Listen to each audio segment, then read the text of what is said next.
తిరుపతికి మరోసారి బాంబు బెదిరింపు కలకలం రేపుతోంది. రేపు సీఎం పర్యటన నిమిత్తం అగ్రికల్చర్ కళాశాలలో హెలీప్యాడ్ ఏర్పాటు చేశారు. దీంతో హెలీప్యాడ్ వద్ద బ్లాస్టింగ్ చేస్తామంటూ థ్రెట్టింగ్ ఈమెయిల్స్ రావడంతో సోదాలు జరిపారు అధికారులు. థ్రెట్టింగ్ వచ్చిన నేపథ్యంలో అగ్రికల్చర్ యూనివర్సిటీలోని హెలీప్యాడ్ వద్ద సోదాలు నిర్వహించగా అది ఫేక్ మెయిల్గా గుర్తించారు అధికారులు.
తిరుపతికి మరోసారి బాంబు బెదిరింపు కలకలం రేపుతోంది.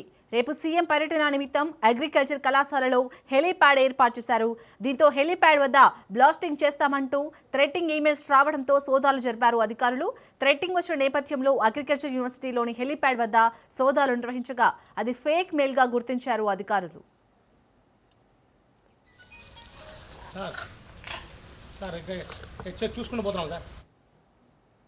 రైట్ ఇక ఇటు తిరుపతికి అయితే మరోసారి బాంబు బెదిరింపు వచ్చింది. దీనికి సంబంధించి పూర్తి అప్డేట్స్ మా ప్రతినిధి నారాయణ రెడ్డి అందిస్తారు. నారాయణ రెడ్డి, మొత్తానికైతే అది ఫేక్ మెయిల్ గా గుర్తించారు అధికారులు సోదాలు జరిపి. సో అసలు ఈ ఫేక్ మెయిల్ ఎవరు పంపించారు, సోదా జరిపిన అధికారులు ఏమంటున్నారు?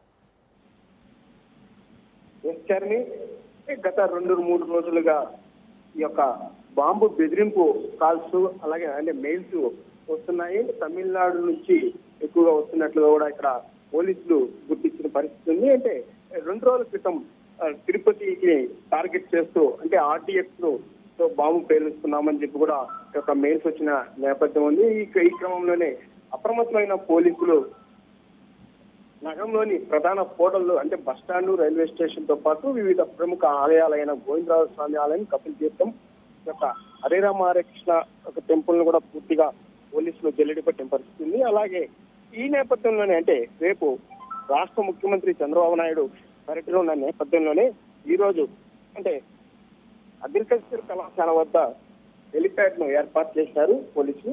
అంటే విజయవాడ నుంచి నేరుగా హెలిప్యాడ్ లో ఇక్కడికి వచ్చి ఇక్కడ నుంచి నేరుగా నారవారిపల్లికి పోయే పరిస్థితి ఉంది. ఇందులో భాగంగా అక్కడ ఏర్పాట్లు చేస్తున్న పరిస్థితిలోనే ఈ మెయిల్స్ వచ్చినట్టుగా కూడా పోలీసులు గుర్తించారు. అంటే తమిళనాడు కేంద్రంగా ఈ యొక్క మెయిల్స్ వచ్చినట్లు కూడా పోలీసులు అనుమానిస్తున్నారు. దీంట్లో అప్రమత్తమైన మెయిల్స్ పైన అప్రమత్తమైన పోలీసులు వెంటనే బాంబ్ స్క్వాడ్, డాగ్ స్క్వాడ్ కూడా రంగంలో దిగి పూర్తిగా ఆ యొక్క ప్రాంతాలంతా కూడా జల్లిపెట్టిన పరిస్థితి కనిపిస్తుంది. Right, thank you Narayana Reddy.